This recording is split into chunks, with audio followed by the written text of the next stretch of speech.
Добрий день, я Good afternoon. I want to thank everybody who joins us here at Ukraine Media Center Ukredinfor. We continue our operation. It's day 278 of our fight for freedom, and now we will be talking about the situation in Kherson region. Joining us online is Alexander Tolokonikov, press officer, the head of the Office of the Military Administration of Kherson region. Mr. Alexander, good afternoon. Good afternoon. Glory to Ukraine, glory to the heroes. Mr. Alexander, it's almost 2 weeks that Kherson and the liberated territory of Kherson region are under constant bombardments. What is the situation for today? How many injured, how many casualties, and what's the situation with the damage? Well, currently we provide the reports on a daily basis for the day past. It's almost, well, not almost, but it was around 30 bombardments all over Kherson region. 2 people injured and 1 unfortunately died.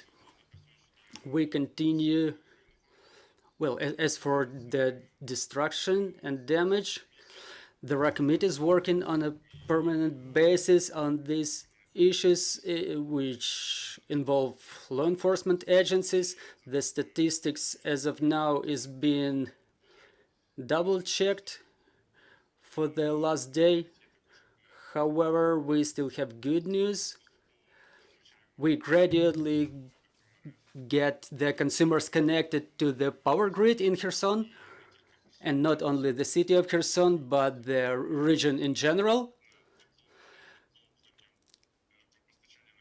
Currently, it's 26 teams working on reconnecting the consumers to the power grid, which include 160 employees and 58 units of material.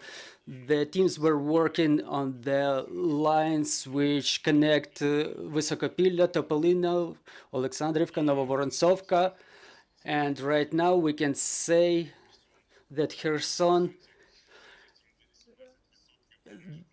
that almost 20% of the utility consumers now have power supply in Kherson. So it's about 20,000 consumers. The district Shumensky, Pivnichny, Shumensky, and the houses in the areas adjacent to the railway station. We continue to work on resumption of the power supply in this direction. I'm sorry, I'm having an incoming call. So we keep on working on the resumption of the power supply, and today the power technicians work actively on the reestablishment of power supply to the thermal power plant, so that the homes in Kherson have heat supply reconnected to. Talking about the power infrastructure, what is the phase of its resumption of its operation, or we cannot talk about that for the time being? Well, we have an order from the president to get all the consumers reconnected within the shortest terms possible. All the consumers in Kherson will get them reconnected to all the networks providing comfortable life. I mean, heat supply, gas supply, water supply, and obviously, first of all, power supply. And this is why we take all the necessary steps to have the consumers reconnected to the grid in a most stable manner possible, because the constant shellings, they damage and destroy the installations being rebuilt and repaired by Ukrenergo and DTEC. And now, in cooperation with these companies, in coordination with the military administration, there are 4 lines established to reconnect the consumer to have a backup option. So to say, we provide all the necessary support, all the support that we can to the servicing companies. But the critical infrastructure also includes water treatment facilities, and these facilities are now also reconnected to the grid. We work on supplying power to the pump stations in most prompt manner possible to reestablish the water supply. So we're expecting for the power technicians to finish their job, so we're ready to report on some solid results that we have water, we have power in the grid, and the light in the homes of the Kherson citizens. Mr. Alexander, about the crimes of the Russians committed in the occupied territories, do you have any information? We're witnessing the facts popping up in our mass media. Do we have an understanding about the reports of the people? What kind of reports? What is being documented?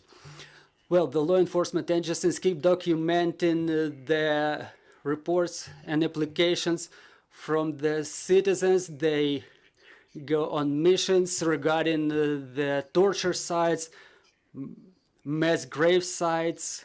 After the withdrawal of Russians, there are some horrific findings, and law enforcement agencies, they provide certain information to us, but their investigation is still in progress, and when law enforcement will be ready to report some final details, they will share it, I'm sure, not only with us, but with the society in general about all those horrors they're investigating in areas around Kherson region. I know that the policemen and security service of Ukraine and other law enforcement agencies, they work in that area all the time. They gather evidences, they gather evidences from the witnesses, but the work is still in progress.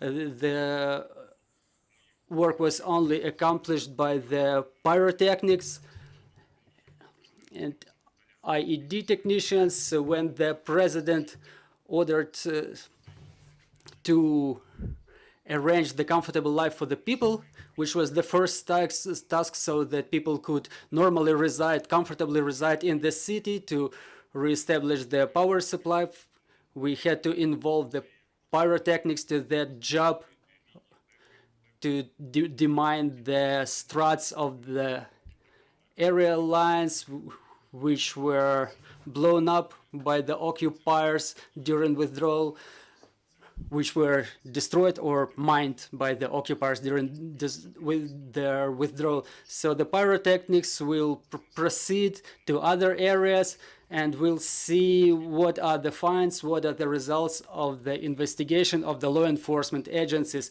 Mr. Alexander, what is the situation in Nova Kakhovka, Skadovsk, in the occupied areas of Kherson region?